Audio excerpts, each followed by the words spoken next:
Mateus 9, 27, gente, 27, vocês estão perdidos aí, não é 9, 14 não, o pessoal entende errado. 9, 27, aleluia. Você que não disse amém da primeira vez, pode dizer agora, amém? Amém. Agora foi, aleluia. Saindo Jesus dali, da sinagoga, da onde ele estava, 2 cegos o seguiram, clamando: Filho de Davi, tem misericórdia de nós. E entrando ele em casa, os cegos se aproximaram, e ele lhes perguntou: Vocês creem que eu sou capaz de fazer isso? E eles responderam: Sim, Senhor. E ele, tocando nos olhos deles, disse: Que seja feito segundo a fé que vocês têm. E a visão deles foi restaurada. Então Jesus os advertiu severamente: Cuidem para que ninguém saiba disso. Eles, porém, saíram e espalharam a notícia por toda aquela região. Oremos.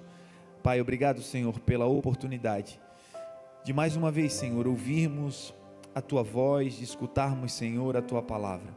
Ajuda-nos, Senhor, a recebermos, acolhermos a Tua semente poderosa, Senhor, que nós nos encontremos agora como uma boa terra, uma terra, Senhor, que vai receber essa semente, vai guardar essa semente e que vai dar frutos, Senhor, e frutos que permaneçam. Que todos nós, Senhor, possamos receber a Tua palavra e sairmos daqui, Senhor, transformados, aprimorados e mais parecidos com o Teu Filho Jesus. Que seja uma manhã de milagres, uma manhã de sinais, que tudo aquilo que é humano, natural e terreno caia, desapareça, e que tudo aquilo que é sobrenatural, excélsio, divino, que isso se levante no nosso meio. Fala conosco, Senhor, assim como um pastor que conduz as suas ovelhas para fora do aprisco. Chama-nos pelo nome, fala conosco, Senhor, porque nós queremos ouvir a Tua voz. Que assim seja, Senhor, nessa manhã, uma manhã de bênção, de transformação e de milagres na vida de cada irmão e cada irmã que aqui entrou. Que ao sairmos, saiamos todos edificados, aprimorados e mais parecidos com Teu Filho Jesus. Essa é a oração que fazemos, dando ao Senhor toda a honra, toda a glória e todo o louvor, em nome de Jesus, amém. Irmãos, na vida, por vezes nós temos uma crença, uma fé de que o Senhor, nosso Deus, Ele pode realizar coisas em nós, através de nós.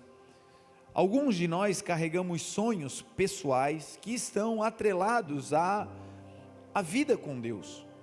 Sonhos de viver um milagre, uma cura, uma libertação.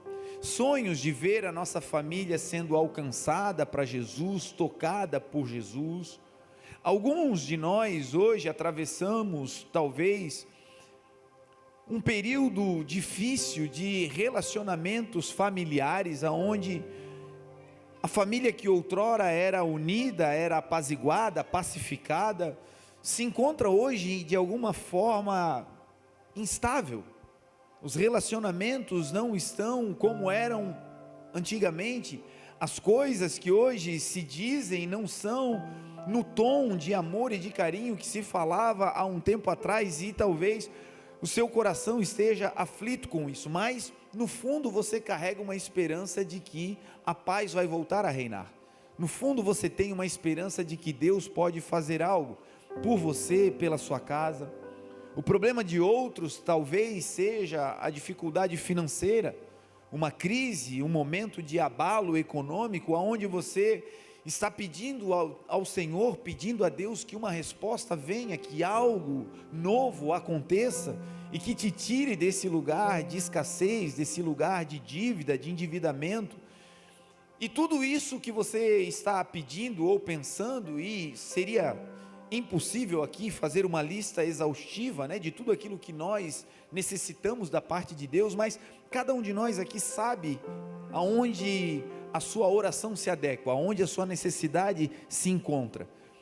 E quando temos fé no Senhor, apesar das áreas de demanda serem diferentes, nós carregamos um desejo e uma fé que é que isso que estamos vivendo seja transformado por Deus. Não apenas pela nossa habilidade, não apenas pela nossa capacidade, porque também existem momentos em que a nossa habilidade e a nossa capacidade já não são mais possíveis de fazer com que aquele problema seja solucionado. Algumas demandas da vida são da categoria do impossível. É um diagnóstico médico que a medicina disse é irreversível, é irrevogável. É uma crise familiar que perdura por muito tempo e já não parece mais ter esperança de algum tipo de retrocesso no sentido de voltar àquele ambiente de paz. Algumas situações para nós são dessa categoria, da categoria impossível. E para nós existe uma boa notícia, uma boa dádiva. A palavra do Senhor diz que tudo é possível para aqueles que creem. Aqueles que creem no Senhor, aqueles que depositam a sua esperança em Deus, tudo é possível. A palavra do Senhor também diz em Lucas 1,37 que para Deus nada é impossível. Então, por mais que a situação que você esteja passando seja caótica, seja difícil, por mais que o problema que você esteja enfrentando seja de verdade algo muito, muito complexo, ainda assim nós, a igreja, aqueles que acreditamos em Deus, temos uma esperança de que se para os homens não é mais possível, nós temos um Deus que é especialista em resolver causas impossíveis. Dito isso, nós vamos ver nessa história, pelo menos 3 princípios da palavra de Deus, que nos ajudam a viver o milagre. 3 princípios da palavra de Deus que abrem o caminho, abrem o acesso, para que esse Deus que pode fazer coisas impossíveis, realize esse milagre na minha e na sua vida. Então nessa manhã, eu gostaria que você pensasse sobre coisas que você está esperando em Deus, sobre situações que você tem pedido ao Senhor. Algumas situações elas causam em nós dores. Algumas situações, ao nos lembrarmos de que precisamos de uma solução dela, para ela, só o fato de se lembrar nos leva a um lugar de dificuldade emocional. O coração fica apertado porque abrimos uma gaveta de lembranças de situações que nos causam dor. A palavra do Senhor diz que a esperança, a resposta, quando ela é demorada, faz com que o coração humano adoeça. Quando esperamos algo e essa espera se prolonga, o nosso espírito fica abatido. Então talvez você está com um tema agora diante do Senhor, que é um tema de longa data, que é uma petição que você fez ao Senhor, e já não faz mais ela, já não apresenta, porque a sua mente diz: Deus sabe que eu preciso, eu já pedi, mas não aconteceu, então Deus sabe. Talvez você carregue algo dessa categoria. Durante muito tempo eu e a Grazi carregamos uma demanda específica da nossa vida que era guardada nessa gaveta, a gaveta do quando Deus quiser Ele faz. Não era a gaveta da expectativa, Ele vai fazer, era aquela gaveta dizendo: eu já fiz a minha parte, agora eu não quero mais me machucar, não quero mais tocar nesse assunto, vou colocar nessa gaveta, e se Deus desejar fazer, que Ele realize. Era a gaveta da falta de crença, não era a gaveta da expectativa, era a gaveta daquela que diz: eu não quero mais me machucar com isso, então eu guardo isso aí, e se Deus quiser fazer, que Ele realize, mas a minha parte já está feita. Esse projeto, esse sonho está engavetado.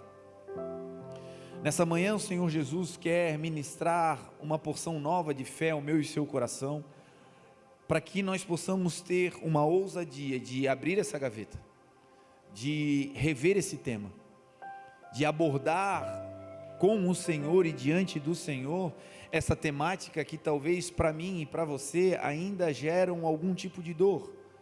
Eu quero declarar sobre a sua vida que ao abrir essa gaveta nessa manhã, você será curado desse trauma, desse medo, dessa anomalia, e mais, uma porção nova de fé para a realização desse milagre vai descer para a glória de Deus. Bispo, isso é a garantia de que vai acontecer? Não. Isso é a garantia de que Deus vai fazer hoje? Não. Mas isso é a garantia de que algo nós vamos receber da parte do Senhor, que vai nos ajudar até que aquilo que Ele prometeu aconteça, porque Ele é fiel. Essa palavra conta a história de dois homens que não conseguiam ver. Dois homens que eram cegos e, pelo contexto histórico, não eram cegos de nascença. Não eram pessoas que nunca viram. Eram pessoas que um dia tiveram os seus olhos abertos. Pessoas que um dia tiveram a dádiva que eu contei aqui nessa manhã, de acordar e abrir os seus olhos e ver a luz do sol. Pessoas que podiam contemplar a natureza e ver a grandeza de tudo aquilo que Deus criou. Parece pouco, mas isso é uma grande dádiva, gente. Poder acordar, ter o fôlego de vida e abrir os seus olhos, e ao abrir os olhos ver a luz entrar, é uma dádiva de Deus. Porque o tempo passou e algo aconteceu, e esses homens foram privados dessa possibilidade. O seu globo ocular abria, os seus olhos se abriam, mas a luz já não entrava mais ali. A palavra de Deus diz que os olhos são a janela da alma, e algumas pessoas hoje estão vivendo assim, com a janela da alma completamente fechada, escura, aonde a alegria não entra, aonde a vida não entra, aonde as boas notícias não entram, aonde ao olhar para o mundo, tudo que vem é um mundo cinza. Pessoas que hoje estão vivendo em um caminho depressivo, em um caminho de dores, mazelas, que coisas boas até acontecem à sua volta, mas elas não têm mais a capacidade de enxergar o bem que está acontecendo ao seu redor. Não se trata de maldades extremas ou só dificuldades, não. No mundo nós teremos aflições, disse o Senhor, mas Ele também disse: tenham bom ânimo, tenham bons olhos para olhar para esse mundo, porque certamente algo de bom ao nosso redor está acontecendo. Pessoas que hoje vivem com os olhos fechados e são cegas para ver a bondade de Deus. Esses homens viviam assim, só que a sua cegueira era literal. Agora, a palavra vai dizer que esses homens, apesar de cegos, eles seguiam a Jesus. Porque é possível estar onde Jesus está e não ver o que Ele está fazendo. É possível estar num ambiente onde milagres acontecem, sinais acontecem, vidas são transformadas, mas nós não vemos o que Jesus está fazendo.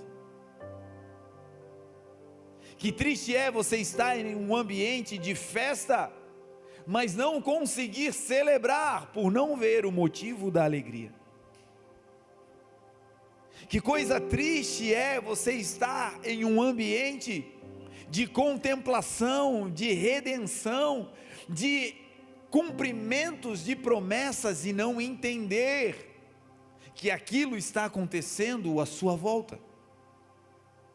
Jesus um dia disse ao povo de Israel, Jesus saindo do templo disse: vocês estão vendo essa maravilhosa construção?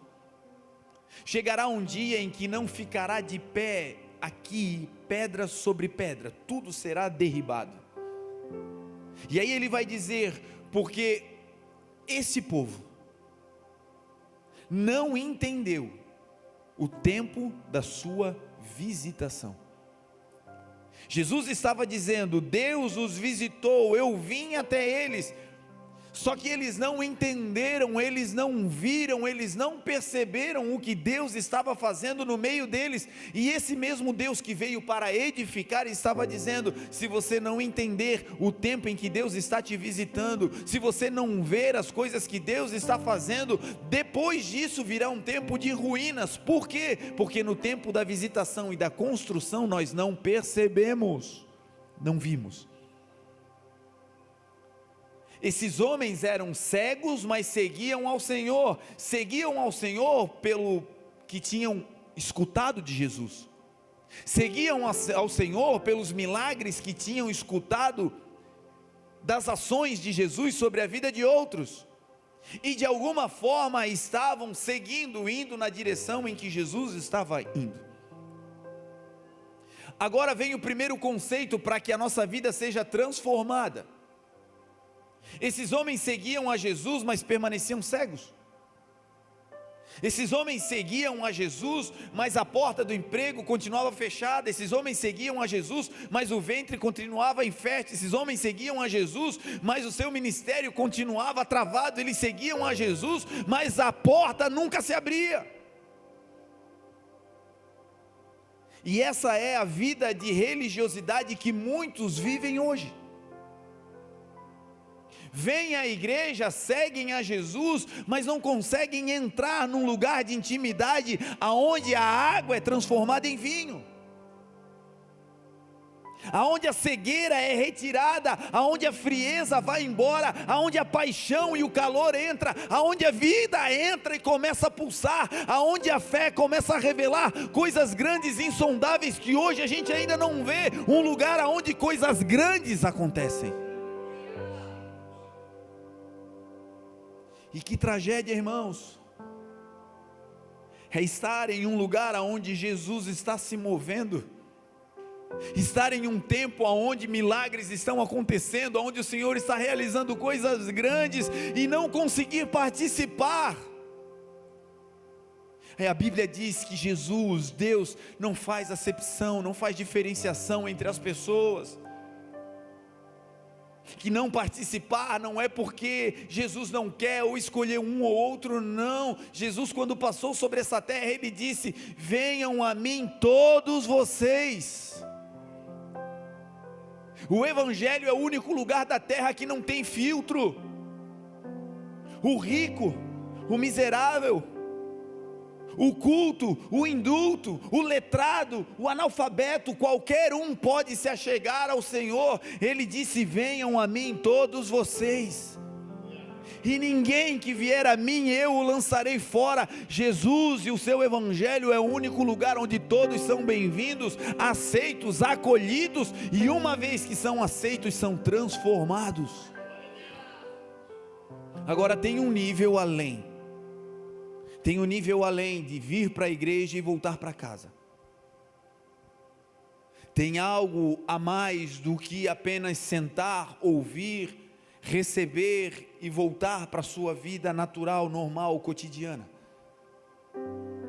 O Evangelho não pode ser só informação, o Evangelho não pode ser só de domingo a domingo, de quarta a quarta, o Evangelho não pode ser só no dia da igreja, o Evangelho não pode ser reduzido a isso, gente. É impossível ter um encontro com Jesus e seguir vivendo a mesma vida, é impossível. Pessoas que tiveram um encontro com Jesus e os seus olhos se abriram e viram o Senhor, eram pessoas tão convictas, que quando essas pessoas eram maltratadas, quando essas pessoas eram cerceadas dos seus direitos, elas ainda assim não conseguiam negar a Jesus. Pessoas que tinham sobre a sua vida o encargo de prender o Senhor, gente que nem cria em Jesus, quando encontraram Jesus e o ouviram falar como aqueles 2 soldados romanos, o Sinédrio mandou aqueles homens irem prender Jesus. Jesus estava pregando em uma praça, e quando eles chegam lá, eles escutam de longe: Jesus está pregando. No começo é só um barulho, no começo é só um som, alguém está falando algo. Mas quando vão se aproximando, aquilo que é só um barulho vai se transformando em uma palavra completamente coerente, uma palavra que tem como uma espada de dois gumes, uma profundidade que passa pela barreira cultural, que passa pela barreira mental e entra no profundo do coração, e aqueles homens vão se aproximando e a palavra de Jesus vai entrando. Eles carregam um encargo, é prender, mas à medida que vão se aproximando, vão sendo tomados pela palavra, vão dando passos, e à medida que esses passos vão sendo dados na direção de Jesus, as palavras do Senhor vão começando a encharcar aquele coração que outrora era de pedra. E o texto diz que eles ficam ouvindo Jesus pregar. A missão era prender, mas não conseguiam prender, e no final eles voltam sem Jesus, preso, mas voltam com Jesus dentro do coração. As pessoas perguntam: cadê o prisioneiro? Cadê a instrução que nós demos a vocês? Vocês não cumpriram essa ordem que foi dada. Não cumprir uma ordem para aqueles homens era colocar a sua própria vida em risco. E agora eles voltam sem Jesus e eles dizem: a causa pela qual nós não prendemos Jesus é porque ninguém fala como ele fala. Eles viram e ouviram, e uma vez que viram e ouviram, o coração racional de pedra foi transformado. Agora tem muita gente hoje que continua seguindo a Jesus com a sua vidinha, seguindo a Jesus do seu jeitinho, seguindo a Jesus com a dureza de coração, seguindo a Jesus com eu faço do meu jeito, seguindo a Jesus com uma caixa, só até aqui. Isso não é seguir a Jesus, meu irmão. Seguir a Jesus para ser transformado é muito diferente. Podemos então dizer que somos simpatizantes. É como aquele que torce para um time de futebol. Que dia o teu time joga? Não sei. Qual é a escalação do teu time? Faço nem ideia. Não é torcedor, é um simpatizante. Torcer implica em outras coisas. Torcedor é aquele que veste a camisa, é aquele que sabe o dia de jogo, é aquele que sabe a posição da tabela, ele sofre. Temos irmãos aqui que têm essa habilidade. Calma, gente, não revela nada, deixa o irmão no secreto. Ele convence o filho dos outros a torcer para o time dele. Esse é um torcedor. Fora disso é simpatizante. E tem muitos que estão seguindo a Jesus como simpatizantes. O que ele tem te dito? De maneira personal.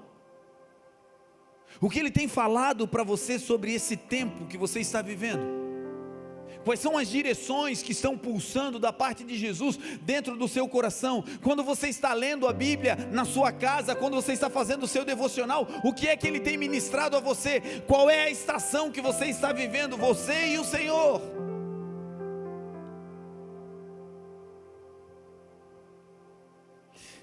Se as instruções que nós recebemos do Senhor se reduzem a quarta e domingo, somos simpatizantes.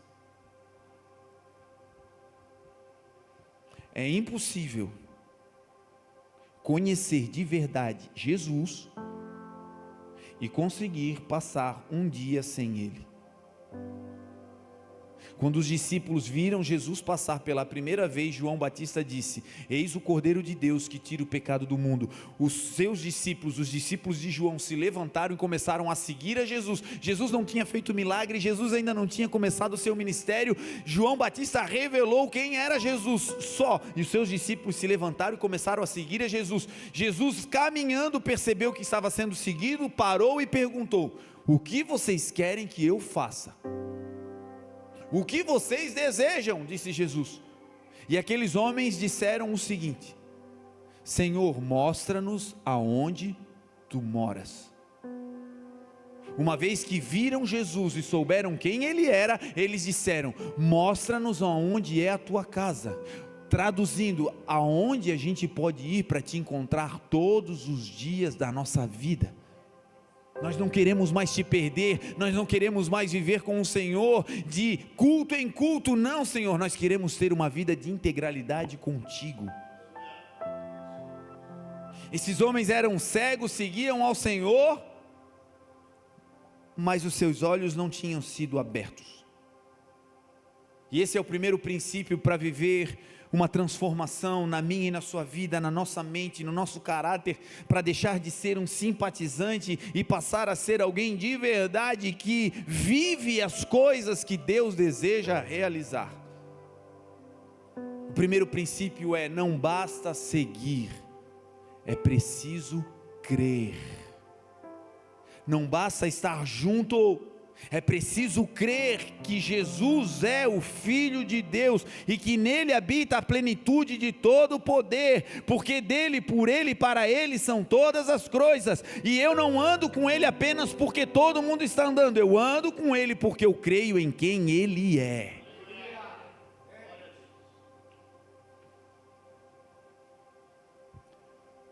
Tem coisas que são da categoria do impossível, como eu lhe falei. E para essas coisas, as grandiosas, às vezes nós conseguimos até depositar uma esperança de que Deus faça, mas faça na vida do outro. Às vezes a nossa medida de fé, ela é mais elevada para o outro. Quando alguém chega a nós dizendo: olha, estou doente, estou com uma dor, nosso coração logo se enche de compaixão e a gente começa a dizer: olha, vamos orar, de verdade, vamos parar aqui, vamos orar, Deus pode curar, Deus pode mover. E não são palavras ao vento, são de verdade palavras de alguém que crê que Jesus pode curar, pode fazer. E quando a situação é para o outro, nós nos enchemos de uma porção de fé, às vezes mais elevada. Agora, quando é a nossa cabeça que está doendo, a primeira coisa que pensamos é orar ou pegar o remédio. Bispo está fazendo apologia contra a medicina? Óbvio que não. Mas é uma constatação de que quando é para o outro, a nossa fé parece que explode, mas quando é para nós, parece que a fé fica diminuta. A Bíblia conta a história em que Jesus um dia decide subir ao Monte Tabor. Esse monte fica em uma planície em Israel e ela fica no meio do caminho. No meio do caminho que vai para o deserto do Armagedon, que é um vale onde a última batalha universal acontecerá e aonde o Senhor vai vencer os seus inimigos na sua vinda. Ela fica no meio do caminho para o Monte Carmelo, que foi aonde Deus desceu com fogo e mostrou que Ele era o único Deus verdadeiro. Ela fica no meio dessas regiões onde coisas incríveis acontecem e irão acontecer, e ali nesse lugar, no Monte Tabor, Jesus um dia sobe, levando Pedro, Tiago e João, e no alto dessa montanha Jesus se transfigura. Jesus vai mostrar para aqueles homens, para aquelas pessoas, como Ele era na eternidade. Jesus vai mostrar para os seus discípulos como Ele é nesse lugar que o tempo e o acaso já não mais afetam a Ele. E o texto diz que eles sobem a montanha e de repente vem uma nuvem luminosa. Essa nuvem cobre a montanha. E então eles olham para Jesus e percebem que a roupa de Jesus começa a brilhar. Os cabelos do Senhor Jesus e o seu rosto agora estão brancos como a neve. Os olhos do Senhor Jesus começam a estar brilhando como chamas de fogo. Eles olham para Jesus e ficam pasmos, e Jesus ali começa a revelar a eles como Ele é na eternidade. Do céu, nessa nuvem descem ali homens que estavam para falar com Jesus. Moisés representando a lei, Elias representando a profecia, estavam ali. Os discípulos olham aquela cena e ficam estupefatos, ficam radiantes. A presença de Deus desce naquele monte. Pedro vai olhar para tudo aquilo e vai dizer para o Senhor: Senhor, Vamos fazer aqui 3 cabanas, uma para o Senhor, uma para Moisés, uma para Elias, e vamos morar aqui e não vamos nunca mais descer desse lugar, porque essa é a sensação que nós temos quando a gente encontra Jesus. Para onde iremos nós? Não tem mais dinheiro que nos tire da presença, não tem mais falta de dinheiro que nos tire da presença, não tem mais viagem que nos tire da presença, nada mais se torna mais valioso do que estar com Jesus. E era isso que ele estava dizendo. Diante disso, eu não quero mais sair daqui, Senhor, vamos construir 3 cabanas e vamos ficar aqui. E aí então do céu, da nuvem, da glória, do Pai, vem uma palavra, e a palavra vem dizendo: esse é o meu filho, a ele vocês devem escutar. Esse é o meu filho, é a ele que vocês devem dar crédito, não às notícias, não ao jornal, não à internet, não ao teu coração, não à tua mente, não à tua condição financeira, não às promessas. Não escutem isso, escutem a Ele, porque o que Ele está dizendo são palavras de vida eterna. Porque a economia ela balança, a bolha comercial é furada, homens falham, nós falhamos, mas o Senhor e a sua palavra permanece inabalada para sempre. A Ele escutem, nele depositem a esperança de vocês. E aí então a nuvem vai embora, Elias e Moisés desaparecem. Pedro queria ficar e Jesus vai dizer: não, agora nós vamos descer. Porque quando a gente sobe, nós temos revelação. Quando a gente sobe, a gente é elevado no Espírito. Quando a gente sobe, nós recebemos do Senhor. Mas uma vez que recebemos, não é para isolamento e ficar num pedestal, é para descer, porque aqui embaixo, no meio da humanidade, que a glória recebida lá em cima será revelada. A intimidade com o Senhor não é para dizer nós somos melhores, não. A intimidade com o Senhor é para dizer Ele também te ama. Então eles descem, e quando eles descem, Jesus vai se deparar com uma cena lá no pé do monte. Os discípulos estavam discutindo uns com os outros e com um homem, e muitas pessoas estavam ali. Havia no pé da montanha agora uma pequena multidão que estava empolvorosa, estava agitada. E Jesus pergunta: por que vocês estão discutindo? E aí então se apresenta um pai que foi até ali levando o seu filho, um pai desesperado que precisava de um milagre, um pai que precisava abrir a gaveta do impossível, um pai que por anos engavetou a possibilidade de cura do seu menino em um armário e trancafiou e deixou ali, porque já não tinha mais esperança. Tudo que ele poderia fazer ele tinha feito, e aquele menino continuava atormentado. Então esse pai agora cuida do menino, mas já não crê que algo diferente pode acontecer. E é isso que acontece com os simpatizantes, é isso que acontece com quem segue, mas não crê. Acostuma-se a lidar com o problema, acostuma-se a viver no meio do caos, acostuma-se a viver com a rigidez do coração, acostuma-se a dizer eu sou assim mesmo, e assim nesse modo eu vou seguir. Se acostuma com o caos, com a dor, mas não crê mais que Jesus pode mudar aquela dor.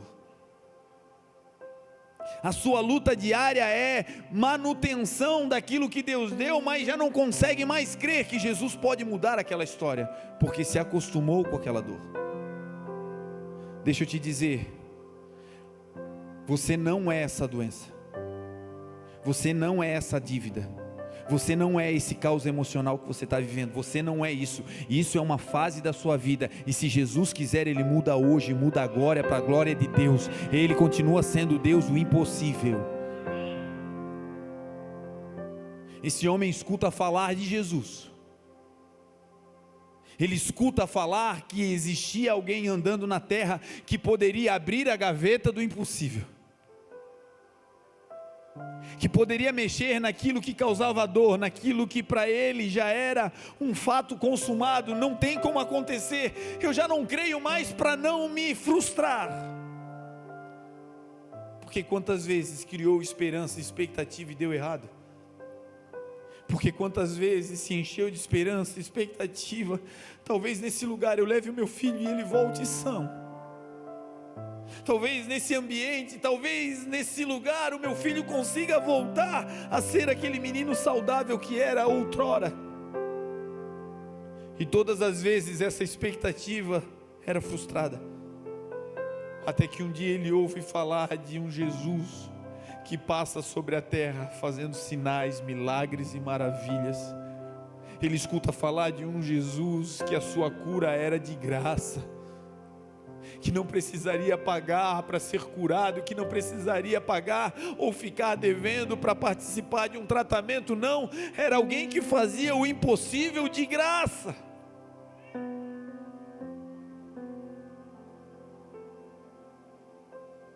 Aquilo que Jesus vai fazer na sua vida vai ser tão extraordinário que dinheiro do mundo nenhum poderia comprar ou fazer. O que Deus vai realizar na nossa vida são coisas que quando Deus fizer, quando Ele realizar, você vai saber que não foi o dinheiro que fez, foi Deus quem realizou. Não foi a influência, não foi capacidade humana, não, foi Deus. E Jesus agora pergunta para aquele pai: o que está acontecendo? E esse pai vai dizer: olha, eu vim até aqui, eu te segui. Ele fez o que os cegos estavam fazendo, seguindo. Foi até onde Jesus estava, mas ao seguir, não foi transformado, não foi mudado, porque não basta seguir, precisa crer. Não basta vir à igreja, não basta andar com os crentes, precisa crer em Jesus. Não é no pastor, não é na placa da igreja, é no nome de Jesus, é pelo Filho de Deus, é no nome do Senhor. O nome mais alto, o nome mais elevado é Jesus quem faz. E agora ele vai dizer para o Senhor: olha, eu trouxe o meu filho aqui, na esperança de que ele fosse liberto, de que ele fosse curado, porque o meu menino é atormentado, ele vive uma tribulação mental, mas os teus discípulos não puderam sarar, não puderam curar. Jesus olha para os discípulos e diz: geração incrédula, até quando eu estarei com vocês? E vocês não vão desfrutar daquilo que eu quero dar a vocês? Até quando eu vou suportar? Até quando vocês estarão nesse ambiente onde coisas devem acontecer, mas não acontecem porque vocês não creem? Foi isso que o Senhor disse para os discípulos primeiro. Jesus estava dizendo: vocês andam comigo, mas não fazem o que eu faço porque não creem. E agora ele vai perguntar para o pai daquele menino: qual é o problema? E aquele pai vai dizer: olha, o meu filho é atormentado, espiritualmente ele vive atormentado, ele vive mal, e os espíritos malignos dominam ele, pegam ele, jogam ele no fogo, jogam ele na água, e por muitas vezes tentam matar o meu filho, e a minha vida é essa tribulação. Um pai angustiado que não podia dar ao filho liberdade, com medo do mal que ele mesmo poderia cometer, uma vida de opressão, uma vida de tragédia. Até que ele se encontra com Jesus, e quando ele se encontra com Jesus, ele confessa, ele abre a gaveta e começa a dizer: a minha dor é essa, a minha dor é a minha família que está em frangalho, a minha dor é a minha fé que está abalada, a minha dor foi a agressão que eu sofri lá atrás, a minha dor é a decepção que eu tive, a minha dor é essa, Jesus. Porque quando começamos a abrir a gaveta, no começo dói, mas quando tiramos o projeto e a dor da gaveta, a gaveta vai ser limpa, e a gaveta é o coração. Ele conta tudo para Jesus, e aí Jesus espera ele terminar de falar, e ele termina com uma frase poderosa. Ele termina dizendo: Senhor, eu trouxe aqui para que os seus discípulos o curassem, mas eles não puderam. Se tu podes, Senhor, faz algo por mim. Ele termina dizendo: olha, eu fiz isso tudo, mas eu não consigo nem crer. eu fiz isso tudo, cheguei até aqui, mas eu tenho dúvidas. Agora, Senhor, se tu podes, faz algo pelo meu filho. E aí Jesus vai fazer uma pergunta para ele. Jesus vai falar para aquele homem que o seguia, Jesus vai falar para aquele homem que chegou até aquele lugar. Jesus vai dizer: se eu posso, tu podes crer nisso? Tu consegues crer que eu posso fazer isso? Porque se tu puderes crer, tudo é possível àquele que crê. Jesus pergunta: tu crês que é possível que eu realize isso? E aí aquele pai vai abrir o coração e vai ser sincero com Jesus e vai dizer: Senhor, eu creio, mas ajuda a minha incredulidade. Parece uma declaração ambígua, parece uma declaração que se contradiz, dizendo eu creio, mas me ajuda na incredulidade, eu creio, mas não creio. Não, o que aquele homem estava dizendo era: Senhor, eu creio que tu podes fazer isso, mas ajuda a minha incredulidade, porque eu tenho dificuldade de crer que o Senhor pode fazer isso em mim, em nós. Eu consigo crer que o Senhor faz, porque eu já ouvi falar que o Senhor faz, mas a minha dificuldade é crer que o Senhor pode fazer por mim. Eu sei que o Senhor levanta famílias, eu sei que o Senhor liberta pessoas, mas a minha dificuldade é crer que o Senhor vai levantar o meu filho, que o Senhor vai libertar a minha casa. Eu sei que o Senhor é um Deus de prosperidade, mas a dificuldade é crer que o Senhor vai prosperar a minha empresa, a minha casa. Eu sei que o Senhor é um Deus que levanta pessoas, mas a minha dificuldade é crer que o Senhor vai me levantar. Aquele homem rasga o coração, e quando ele rasga o coração, quando ele abre o coração, ele rompe a barreira do simplesmente seguir, e agora é convidado com Jesus a entrar no lugar da crença, a entrar no lugar aonde andar com Jesus se transforma em uma experiência saborosa todos os dias, aonde a vida começa a depender do Senhor e não do dinheiro, começa a depender do Senhor e não da minha capacidade intelectual. Tudo isso Ele vai usar, mas não é isso que faz a minha vida avançar. A nossa vida não depende das coisas da terra, a nossa vida depende do Senhor, o Deus que fez os céus e a terra. Jesus então olha para aquele homem e dá uma ordem, uma palavra. Deus diz, Jesus fala com aqueles espíritos que habitavam no menino, dizendo: sai dele e nunca mais volte. O texto diz que aqueles espíritos sacudiram o menino, jogaram ele no chão, ele começou a espumar e a gritar, e depois saiu, nunca mais voltou. E aquele pai voltou para casa com aquele sonho que estava engavetado vivo para a glória de Deus. Algumas pessoas estão nessa fase do milagre. Antes da vitória acontecer, antes daquele espírito sair e aquele menino ser liberto, o texto diz que aquele menino cai. E algumas pessoas estão vivendo assim, a antessala do milagre, mas aquela situação que você está pedindo para ser resolvida parece que piorou. Está orando pelo marido, está orando pela esposa, está orando por um emprego, está orando para que algo aconteça, mas a situação naquele tema parece que se agravou, uma queda.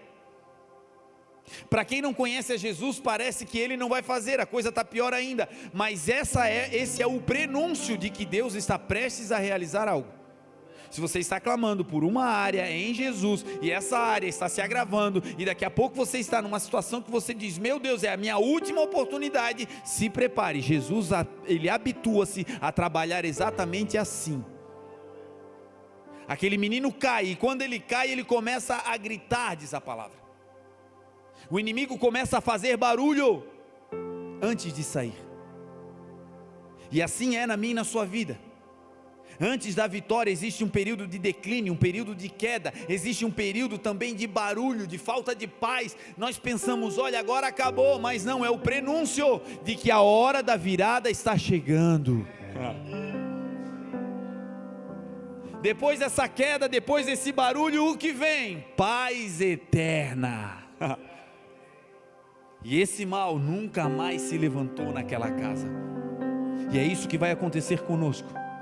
Homens e mulheres que mais do que seguir, vão andar com Jesus com uma crença: eu não posso, mas Ele pode. Eu não tenho, mas Ele tem. Eu até tenho possibilidades de tentar fazer, mas eu espero Ele botar a sua poderosa mão e fazer do jeito e no tempo dEle.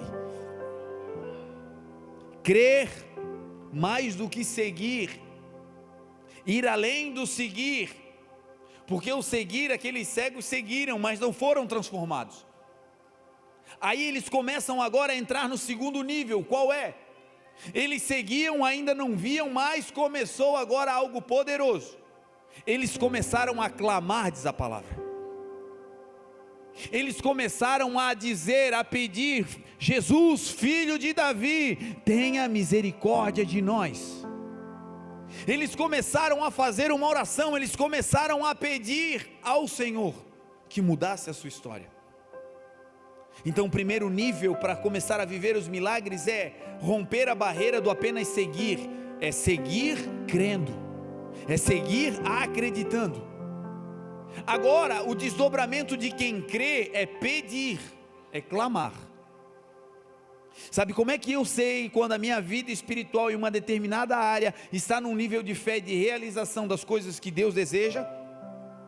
Quando aquilo que eu estou esperando do Senhor é recorrentemente pauta das minhas orações. É quando recorrentemente, quando eu estou falando com Deus, aquilo brota na minha boca. Primeiro porque é um sinal que saiu da gaveta do impossível, do medo, foi colocado diante do Senhor. E segundo porque a palavra do Senhor diz, foi Jesus quem disse: se vocês não apenas me seguirem, mas se vocês me conhecerem, souberem quem eu sou, o resultado disso é uma vida onde você pede e eu te dou. Jesus se encontra com uma mulher no poço de Samaria. Essa mulher sai de dentro da cidade ao meio-dia para buscar água. A sua vida pregressa era uma vida completamente arruinada, e quando ela sai, ela chega no poço, e lá no poço está Jesus. Jesus olha para ela e ela está com um cântaro para pegar águas. As águas daquele poço são águas paradas. Quando Jesus vê ela carregando aquele balde para tirar água, Jesus olha para ela e diz: dá-me de beber. Aquela mulher fica atônita, e ela diz: como sendo eu mulher e tu judeu, eu samaritana, como tu falas comigo e como tu me pedes de beber? Aí Jesus vai falar com ela. Jesus vai dizer: ah, mulher, se tu me conhecesses, se tu conhecesses o dom de Deus, o poder de Deus, e quem é que fala contigo, tu me pedirias e eu te daria a água da vida. O resultado de quem conhece a Jesus é uma vida de petição, é uma vida de clamor. Jesus disse: se você me conhecer, você não vai ficar aos meus pés, não vai apenas me adorar, você não vai apenas me seguir, não. O resultado de quem me conhece é: quem me conhece pede. Quem me conhece tem intimidade, conhece o meu poder, então diz para ele: tudo é possível. Jesus, ajuda-me. O resultado de uma vida de quem crê no Senhor e conhece quem Jesus é uma vida de quem pede. Se nós andamos em uma vida que a nossa oração não é regada a petições, algumas pessoas viveram uma doutrina que foi equivocada, dizendo: olha, eu nem peço. Eu não peço porque Deus sabe da palavra antes que saia da minha boca, então eu nem peço. Ele sabe do que eu preciso, então eu nem incomodo o Senhor, porque, bom, Ele sabe de tudo. Pedir é uma tradução para os céus de que nós cremos e sabemos quem Jesus é. Quando você pede, você não está incomodando a Jesus. Quando você pede, você não está molestando o céu, não. Quando nós pedimos, junto com essa petição vai um carimbo dizendo: Ele sabe quem eu sou. A palavra de Deus vai dizer que lá em 1 João, lá no capítulo 5 por aí, vai falar sobre que aqueles que conhecem o Senhor têm uma convicção, e essa é a convicção que nós temos, que se nós conhecemos a Deus, nós vamos pedir a Deus coisas que são da sua vontade. E se sabemos que Deus nos ouve quando pedimos de acordo com a sua vontade, também sabemos que Deus nos atende em nossas petições. Deus está dizendo: peçam, porque vocês vão receber. Agora tem um ensino sobre pedir, porque algumas coisas a gente pede e não acontecem, porque algumas coisas a gente pede e não são realizadas. A Bíblia diz que todo aquele que pede, recebe. Aquele que pede com palavras bonitas, recebe. É isso? Não. Aquele que pede com capacidade intelectual elevada, recebe. É isso? Não. Todo aquele que, pasmem, todo aquele que pede significa até aquele que está todo atravessado, até aquele que ainda não conhece o Senhor, até aquele que cometeu um crime, até aquele que está passando hoje por coisas absurdas, estranhas. Não é todo crente que pede e recebe, é todo, qualquer um. Jesus disse: aquele que invocar o meu nome será salvo. E isso endoida os religiosos, porque parece que oração é só para crente. Não, qualquer um que clamar o nome do Senhor vai receber, porque Ele é generoso, é galardoador, Ele presenteia aqueles a quem lhe buscam. Essa é a característica do Senhor. Todo aquele que pede recebe. Agora, o ensino sobre oração é: todo aquele que pede vai receber. Agora, a Bíblia não diz que todo aquele que pede vai receber o que pediu. Todo aquele que pede vai receber. Garantia de resposta, glória a Deus. Agora, isso não é garantia de que nós vamos receber o que estamos pedindo. É mais ou menos assim. Às vezes nós estamos pedindo algo que não tem nada a ver com o propósito de Deus para a nossa vida. Ou às vezes tem a ver, mas é fora de tempo. O Davi, vez ou outra, faz umas orações assim.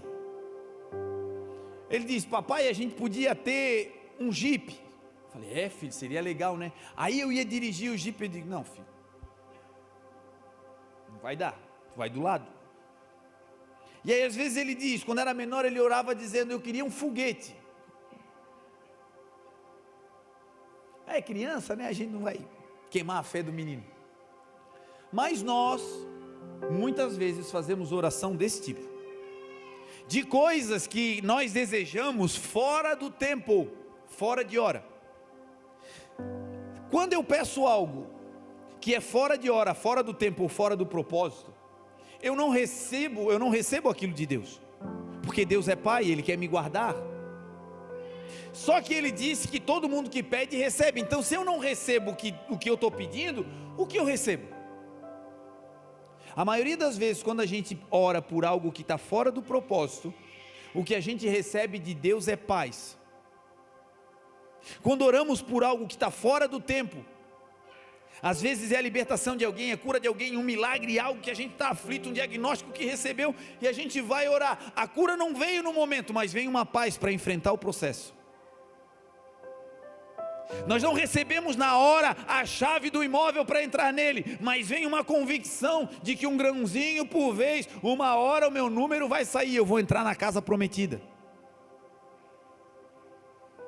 Eu não recebi o que eu estou pedindo, mas eu não saí vazio, porque aqueles que se aproximam de Deus precisam crer que Ele existe e que Ele é galardoador daqueles que o buscam. Todas as vezes que nós vamos para a presença de Deus, crendo que Ele existe, a gente sai com algo nas mãos. E o que saímos pode ser que não seja o fruto do pedido, da petição, mas é o mais necessário para aquela hora, meu irmão. Então quero te encorajar a viver uma vida para além do seguir, uma vida para além do culto de domingo, de quinta, de quarta, não, uma vida que Jesus vai com você agora no carro, que entra na tua casa, que vai com você para a praia, que passa férias com você, que aonde você for, Jesus está contigo. E se nós cremos nele, nós pedimos. E vão aqui pelo menos 4 conceitos de coisas que Deus deseja que eu e você possamos pedir. Aquele que pede de acordo com a vontade de Deus vai receber, é o que diz a palavra. Então tem coisas que são da vontade do Senhor para que nós possamos pedir, para que nós possamos entrar nesse lugar de petição pedindo a coisa certa. Primeiro, quando nós orarmos, nós devemos pedir a Deus sabedoria. Sabedoria é algo que Deus deseja dar. Ele disse: aquele que tem falta de sabedoria, peça a Deus, que lhe dará liberalmente, e não lançará isso em rosto. Essa é a dádiva de pedir para Deus, porque quando a gente pede para os homens, a gente até recebe, mas no final ele fica dizendo: se não fosse eu ter dado, hein? Se não fosse eu ter te indicado lá naquele lugar, hein? Ah, se não fosse eu aberto aquela porta, hein? Lembra? Não se esquece de mim. Lança em rosto. Não é maldade, mas o homem é assim. A Bíblia vai dizer que Deus, quando dá sabedoria, Ele dá livremente a todos que pedem. Quem tem falta, Ele vai receber, e Deus não lança isso em rosto. Meu irmão, a sabedoria, diz a palavra, que é a coisa mais importante da vida. Que a primeira coisa que Deus criou antes de criar a terra foi a sabedoria. Provérbios 8, você vai ver a sabedoria falando na primeira pessoa. Eu, a sabedoria, estava com Deus e fui criada antes que Ele criasse todo o mundo. Deus cria a sabedoria e através da sabedoria cria todo o resto. Sabedoria é algo que pode mudar a minha e a tua história. Sabedoria para falar na hora certa, para falar no time certo. Sabedoria para ir e para voltar, sabedoria para fazer, para executar, mas também sabedoria para saber a hora de apenas esperar, sabedoria para se mover. Sabedoria é mais desejada do que o ouro fino, diz a palavra. Com sabedoria nós teremos riqueza, com sabedoria nós teremos honra, com sabedoria nós vamos entrar em lugares que o dinheiro não poderia comprar o ingresso. Sabedoria. E Deus está dizendo: peça e eu quero te dar. Eu quero te fazer uma mãe sábia, um filho sábio, um irmão sábio, um pastor sábio, um empresário sábio. Eu quero te dar sabedoria. Sabedoria tal que quando você abra a boca, nem os inimigos possam te contradizer, é o que diz a palavra. Eu quero te encher, diz o Senhor, de sabedoria. O povo do Senhor é o povo que carrega essa dádiva de ser sábio por conta de se alimentar da palavra de sabedoria que vem do alto. E isso Deus está dizendo: se você pedir, eu vou te dar. Comece a orar por isso, por sabedoria. Segundo, comece a orar também por discernimento. Comece a orar por dons espirituais. A palavra do Senhor diz que nós devemos buscar os dons espirituais. Devemos clamar, pedir ao Senhor que também nos dá de maneira liberal. E quais são os dons do Espírito? Um deles é a fé. Fé é um dom. Se você tem dificuldade de crer que coisas boas vão acontecer, se você tem um olhar com um viés pessimista, está sempre esperando que algo dê errado, está sempre esperando que não vai dar certo, se a sua primeira impressão sobre algo é sempre ruim, em nome de Jesus, que hoje seja o dia de clamar por fé, e o Senhor te dá uma porção nova de fé, porque a fé é o firme fundamento daquilo que você espera, e a prova, a convicção daquilo que a gente ainda não vê, mas tem certeza, vai acontecer. Fé, gente. Ano passado nós estivemos em Israel, em uma visita a Israel, a Terra Santa, a Jerusalém. E lá naquela visita, quando nós viemos de lá, em um dia, em uma madrugada, de frente para o mar da Galileia, em Tiberíades, Eu tive uma experiência com o Senhor. Naquele dia eu não conseguia dormir, as pessoas foram para os seus quartos, cada um foi dormir, porque no outro dia tinha muitas coisas para fazer, e o meu espírito não conseguia relaxar, não conseguia dormir. Eu estava pensando, meu Deus, se eu dormir aqui pode ser até um sacrilégio, meu Deus, um pecado. Eu tenho que ficar acordado, eu tenho que ver tudo, Senhor, eu tenho que aproveitar cada segundo desse lugar. Vai saber quando é que eu vou pisar aqui de novo, Senhor, eu quero ver. E aí, perto das 4 horas da manhã, meu companheiro de quarto me chama, me liga dizendo: Marlon, o que aconteceu? Onde é que tu está? Aconteceu alguma coisa? Assim, não, estou aqui embaixo. Tá, mas aconteceu algo? Está todo mundo dormindo? Não, está tranquilo, eu só estou aqui. Estava ele preocupado que eu não tinha ido dormir. O pessoal começou a descer para o café e eu ainda estava ali viajando, olhando para o mar da Galileia, parado, dizendo: meu Deus, Senhor, foi aqui que o Senhor andou sobre as águas, Senhor. Meu Deus, foi aqui que o Senhor disse: lança a rede do lado direito, e uma pesca extraordinária aconteceu.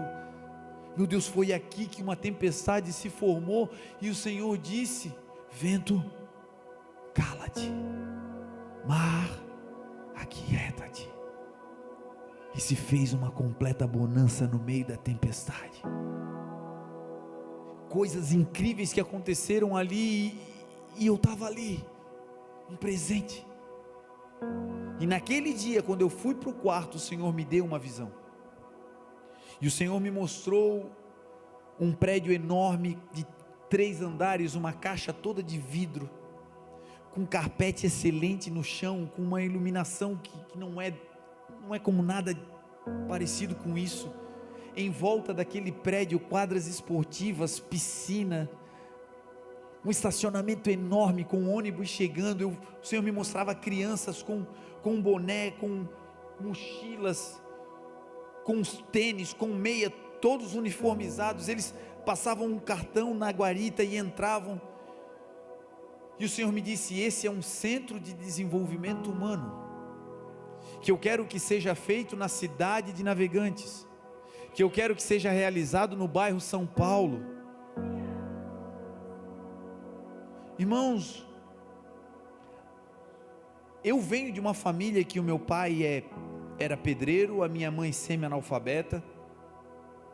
Morei a vida inteira perto de um rio, onde quando o rio enchia, minha casa na rua era a primeira a alagar. Nunca visitei centros grandiosos de ensino. Humanamente seria impossível de eu alcançar um tipo de projeto desse.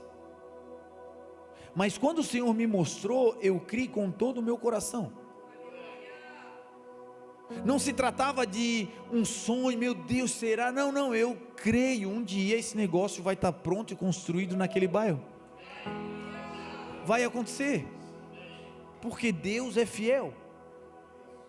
E como é que a gente crê nas coisas grandes do Senhor? Fé. Me lembro de um dia em que um casal desesperado me ligou, e ligou dizendo: olha, aconteceu uma tragédia conosco, a carreta nova que nós compramos foi roubada, e os bandidos disseram: olha, nós vamos deixar ela em algum lugar, mas vocês têm que ir atrás. E enfim, uma coisa que tinha que se relacionar com os bandidos, uma coisa que era perigosíssima, uma coisa sem nexo. E quando eu escutei aquilo, o Senhor me disse: diga a eles para eles irem para o quarto. Não é para buscar ladrão, não é para ir na polícia, não vai para fazer nada. Diga para eles entrar no quarto e orar, porque eu vou mostrar onde essa carreta está. E quando Deus me disse, porque quando Ele fala, Ele não apenas comunica, quando Ele fala, Ele te enxerta de fé. E a mesma medida que Deus me mostrou, eu falei: olha, não vão em lugar nenhum, entrem no quarto, feche a porta do quarto e orem em secreto, porque aquele que vê em secreto vai mostrar para vocês. E depois que eu falei, a minha fé foi para o ralo. Eu digo: meu Deus, que perigo que eu falei. Meu Deus, Senhor, eu estou doido. E aí eu não sei quanto tempo passou, dias,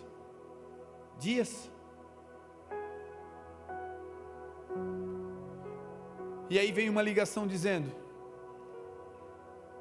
bispo, Nós entramos no quarto e a gente foi orar. E o Senhor mostrou para nós um lugar, um matagal. E nós saímos e nós fomos lá e a carreta estava lá e nós encontramos, nós recuperamos. Deus deu de volta. O casal que viveu isso está aí, está sentado aqui no nosso meio. Porque Deus não quer que a gente apenas siga, Ele quer que a gente creia. Porque tudo é possível aquele que crê, irmãos. Peça sabedoria e Deus vai dar. Peça fé e o Senhor vai acrescentar. O Senhor também diz na sua palavra que Ele quer dar a nós revelação. Esse casal viveu essa experiência de Deus revelar. Essa experiência do Centro de Desenvolvimento Humano lá em Israel, foi isso, revelação. Deus mostrou. Fomos tomados de fé, viemos para o Brasil, fizemos o projeto, chamamos o prefeito, nós apresentamos para o prefeito esse projeto. O prefeito olhou para o projeto e disse: olha, é ousado demais, eu acho que não tem nem terra e navegantes para construir esse negócio. Aí comecei a conversar com meus amigos, aí o Luciano falou: não, cara, tem sim, eu sei um lugar lá que tem terra. Aí entramos no Google, não é que tem a terra, só está escondida, ninguém viu. No tempo certo, um dia vai acontecer. Se você precisa, meu irmão, viver na frente, se você deseja que Deus antecipe as coisas para que você viva em paz e caminhando e marchando na direção do que Ele tem, peça a Deus revelação. A palavra do Senhor diz: clame a mim e responder-te-ei, e anunciar-te-ei coisas grandes e insondáveis que vocês ainda não sabem. Nós vamos clamar e o Senhor vai revelar coisas sobre a nossa cidade. O Senhor vai te mostrar projetos para os teus filhos. Ele vai mostrar a escola onde ele deve estar, a faculdade que ele vai entrar, os países que ele vai pisar. O Senhor quer revelar. E Ele está dizendo: pede, porque eu quero te dar. Se vocês clamarem de acordo com a vontade dEle, saibam, vocês vão receber.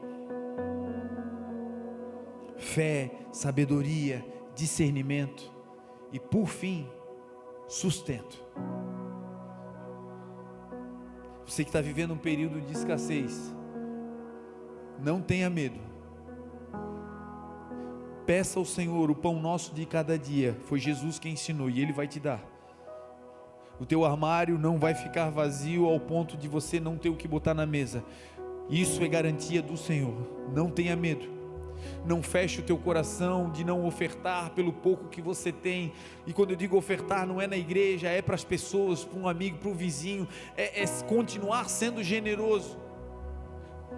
É nesse momento de escassez, meu irmão, que Deus está treinando a minha e a sua generosidade. Tem gente que anda conosco que não entende o que Deus está fazendo, mas isso não pode roubar de nós a nossa fé.